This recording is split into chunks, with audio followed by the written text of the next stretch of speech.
All right, everybody, we're so glad that you are taking some time to watch this question and answer session that we have for you. We're going to do the best that we can to try and cover some of the common questions that we hear in the line of work that we have and working with you as transfer students, and so we'll try and answer some of those. But please know that if you have other questions that maybe we haven't covered, so please don't hesitate to reach out to us, to set up an appointment with us virtually, or to email us and or give us a call. But to start things off, I've got three individuals here from Ball State to help us with things, and I'll start by introducing myself. My name is Chris Sherk, and I am the Transfer Center Coordinator in the Office of Admissions at Ball State. And then we've got Kathy, you want to take a minute and introduce yourself quick? Sure, I'm Kathy Herbert, and I am the transfer advisor in the Transfer Center of Admissions. And what I do is help navigate the application process, evaluate transcripts and just help with course equivalencies and any other questions or navigation issues that you have as you're coming through the process. And I am Becca Rankin. I am the graduate assistant in the Office of Admissions, specifically within the Transfer Center. I'm currently pursuing my master's degree in Student Affairs Administration and Higher Education at Ball State. Yeah, and I will add, she kind of takes the front load of a lot of our emails that come in, and so you probably had, if you've had some interactions with the Transfer Center, it may be with myself, Kathy, or most definitely Becca. So there's that. And then Brittany, you want to introduce yourself for a second? Yeah, so my name is Britney Kendrick. I am a student success ambassador for the Office of Retention and Graduation. I am also a senior public communication major. My graduation is this year. I may not be having the festivities, but I'm still feeling festive over here with graduation. So yeah.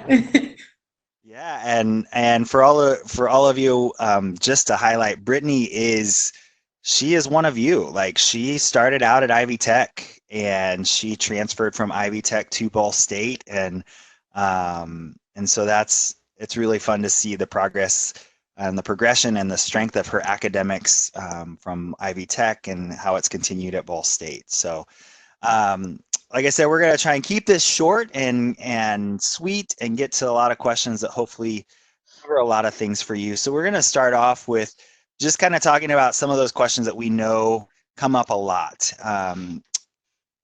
Becca, would you mind just starting us off and maybe just explaining to people, what are we looking for when we're needing a student to apply to Ball State? What does that process look like? Absolutely. So our application process is really simple. We have a transfer application that you'll fill out online. And then really from there, we just need official transcripts from both your high school, if you have not already received a post-secondary diploma.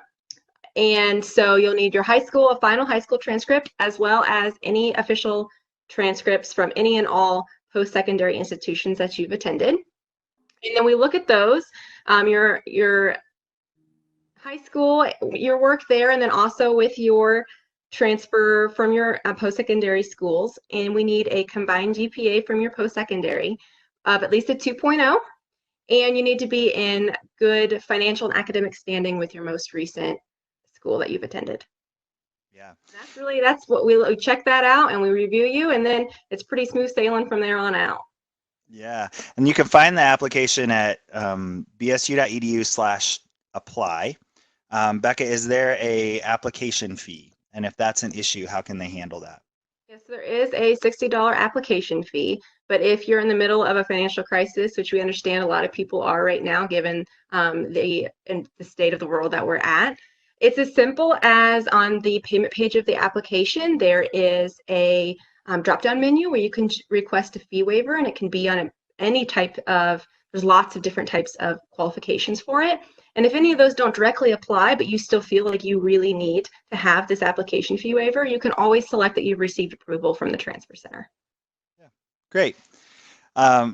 Kathy, in the world of advising that you live in, you deal a lot with the questions about credits transferring and what does that look like? You know, the TSAP majors, how does that work? And then being able to come in and start as a junior. Can you just give us an overview of that credit transferability and what that process looks like? Sure. So as long as your school is a regionally accredited institution, though, and you get a C or better, those credits will transfer in. It is a question of how they will transfer in, whether they will meet the university core requirements, which currently is about 36 general education courses like your English and math and history. Or does it meet those major requirements to that program that you're trying to get the degree program in? Or do they just come in for the remaining general elective courses? Okay, there's 120 credit hours that you have to meet to get that bachelor degree. So there's lots of room for courses to come in and fit in the different areas. If you want to know that ahead of time, you can do that. During the application process, you do have access to what we call degree works, where those credit hours will show up in the equivalencies.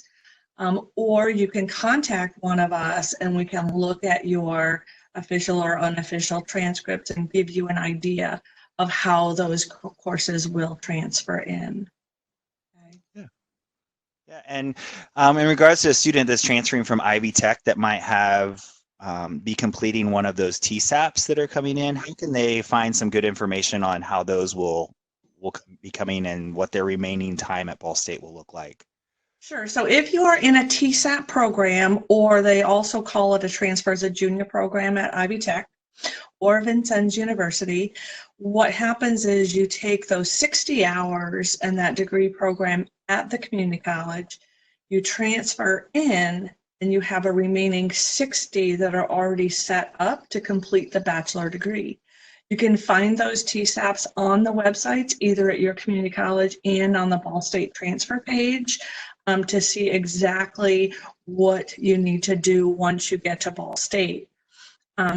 If you're coming in with that associate's degree and the 60 hours, you're coming in as a junior, and that's why they call that transfer in as a junior. And so you'll be working with your advisor on the completion of that TSAP program. Okay, otherwise, it's the number of credit hours that determines your class standing. Sometimes we won't count or we won't apply your current semester until those grades are posted. So it might look like you're not quite up to where you think you would be, but once those final transcripts and final grades are posted, then that moves you forward. So anything under 30 credit hours at transfer in, you're a freshman, 30 to 60, you're a sophomore, 60 to 90, you're a junior, and then 90 and above, you're a senior. Okay, so that's how the class standing works too.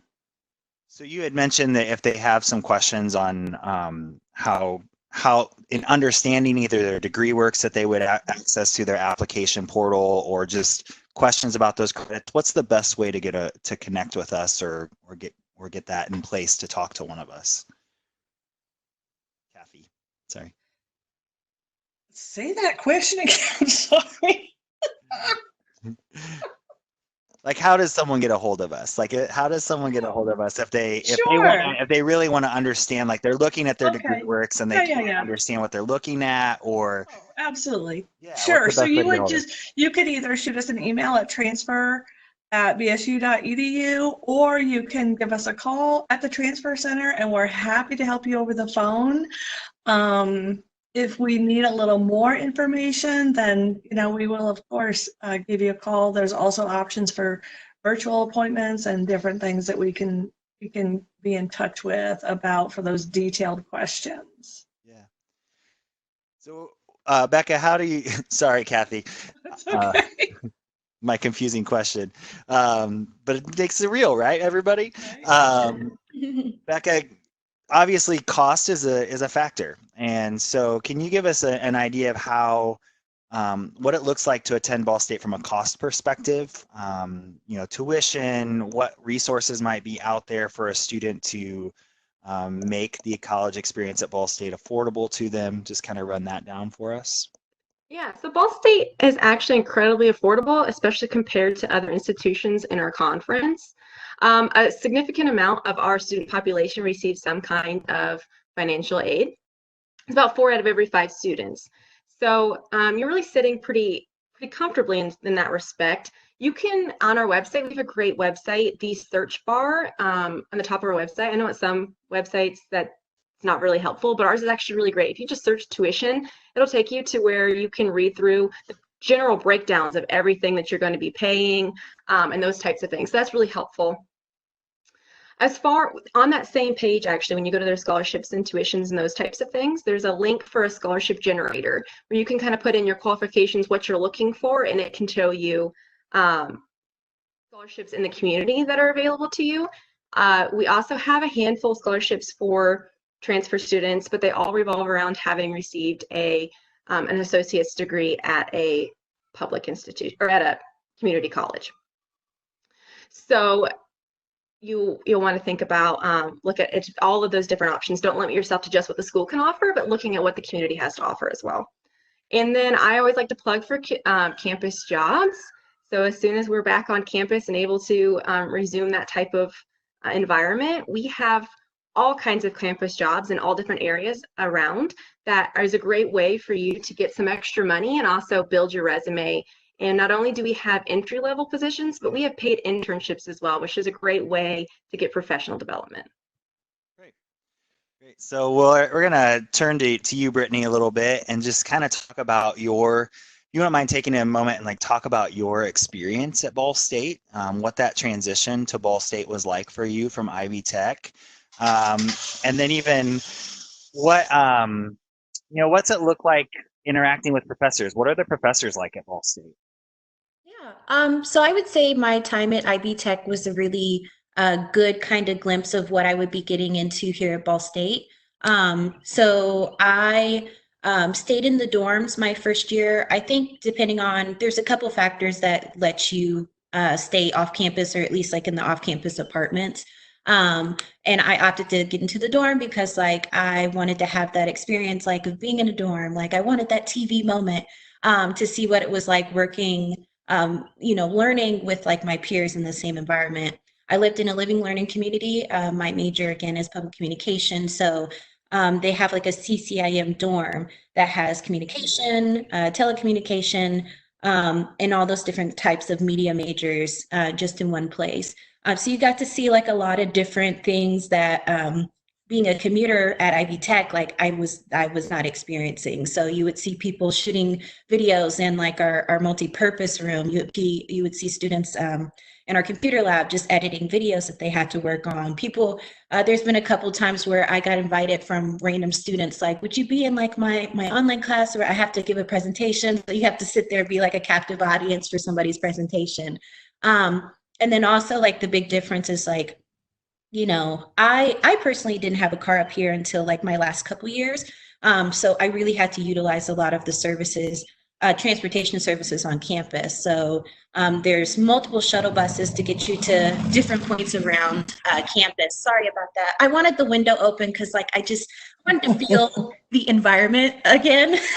So I apologize for that. But yeah, you're able to utilize not only campus shuttles, but also the Muncie bus system to get to a lot of different places of interest in the Muncie community.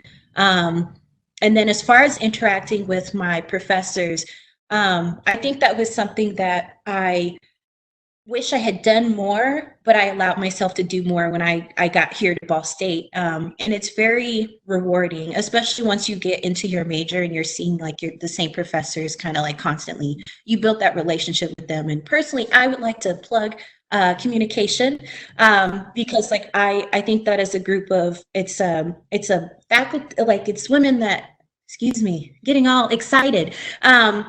It's a lot of women that work in that department that really care and make a community within their department and to try and help as many students as possible. So I felt right at home where I was. Brittany, I'll second that with comm studies. I was a comm studies graduate. Yeah, absolutely. It was awesome. And I have a question for you too. Have you ever gone to any of the late night activities or some of the social events and clubs? Can you talk about that as well? That's like a highlight, I would say, of your experience here. Ball State offers like so many opportunities for you to get involved on campus, and just kind of enjoy it too. So going to late night, especially like my first couple of years being on dorms, was like that was like if it wasn't every weekend, it was by weekend, like that we were going to late night and we were getting the free food because we love free food as college students, free stuff, and just having activities and building a relationship with like different people that maybe you've met these people in your dorm, but then you go to late night and like, oh, you live over here in Woodworth, or just people from different places. So yeah, definitely that's something I'm gonna miss, like being able to go to those. A lot of the free stuff is what I'm gonna miss, but that's not the point of college. It does make your community, right? And that's one of the things I think we really pride ourselves on at Ball State, is that ability to have that sense of community. So whether it's taking advantage of late night, or if you're getting involved in some type of social organization on campus, whether it's through your major, or I mean, there's like 400 plus organizations that you can be a part of. Really, Some of them are more professional feeling and more, academic feeling, and some are very, very much more social. So it really is about finding that fit and that ability to make, I think by and large, what I have found with transfers is those that really come in and work to make this more than just a place of education, but a place that they are utilizing their professors and utilizing those around them and the resources around them to make it their community. They get so much out of their time here. Would you guys agree with that? Absolutely. I want to be conscious of time, so we're going to kind of move to just some advice that you guys might give. So what would be each of you, and we'll start with Kathy, and we'll go Kathy, Becca, and then Brittany. What would be your piece of advice to to someone that's looking to transfer to Ball State? What is that piece of advice that you would give in them making that happen and transitioning in well? For me, it is never too early to connect with us. We can help you not only with the transition process, but we can help you several semesters prior to even coming in.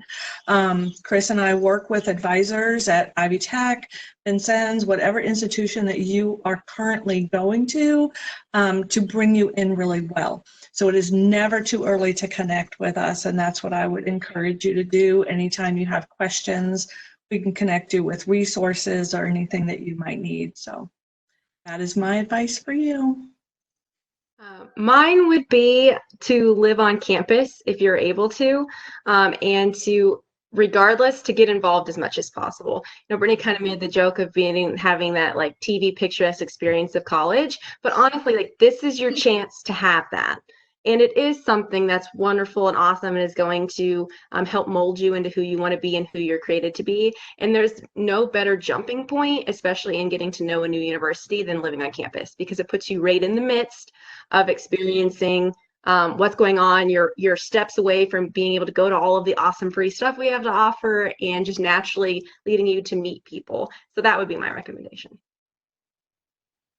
I would second that, and also kind of broaden it to like make sure you try and utilize every option that's available here. I know because there's a lot to do here, but it's a big experience that at least for me has been life-changing. I don't know if I would have got the same experience not being in college, let alone going to like a different school that wasn't Ball State. Utilize your options as far as like if you feel like, oh, I think I'd be interested in that. I think I'd have fun doing this. Do it. As far as getting involved in different organizations, I've gotten to travel to a lot of different places, just being a part of different organizations, to utilizing like the on-campus resources. Like I didn't have a laptop for a while, and I was able to use like either the library or teachers college to have, a laptop to use while I was laptopless and make sure my work got done. Utilizing the counseling center is something that is like taboo for, I think, a lot of like students and people in general, but like me finally kind of working up the nerve to say, like, I think I want to talk to somebody about the way I'm feeling, because you're going to experience like a lot of different changes here too. So try to utilize all the options that Ball State has available to you, because someone probably worked hard to make sure you had that option, but also just check it out. It's probably not going to hurt you at the end of the day.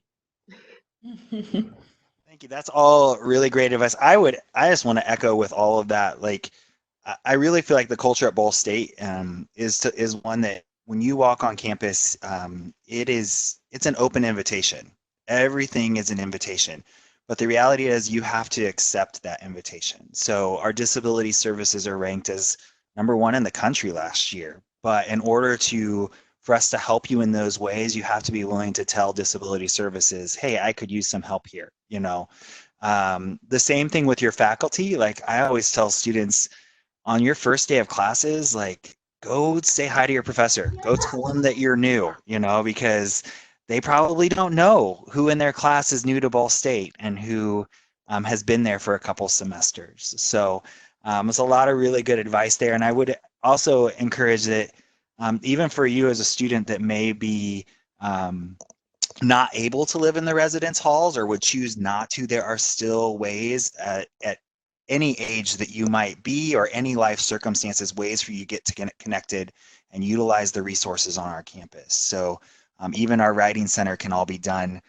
interacting with individuals virtually. So take advantage of those opportunities to make this community your own. So I'm going to wrap some things up really quick with you. First of all, thank you to you three for joining me and allowing us some time to try and answer these questions.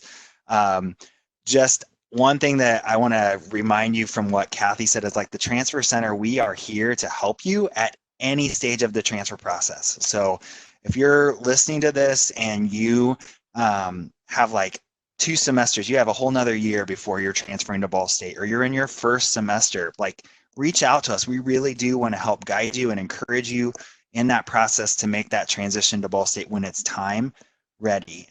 For those of you that are ready to take that step and make that change, start that application process and don't hesitate to reach out to us with any questions. Again, the application is at bsu.edu/apply. You can find a lot of really good information at our transfer website, including the ways to get a hold of us at bsu.edu/transfer. And you'll find our email address, our phone number, as well as some visit options for scheduling that virtual appointment. So thank you so much for taking the time to listen to us. And thank you to my friends here that have spent some time with me. And we will talk to you guys later.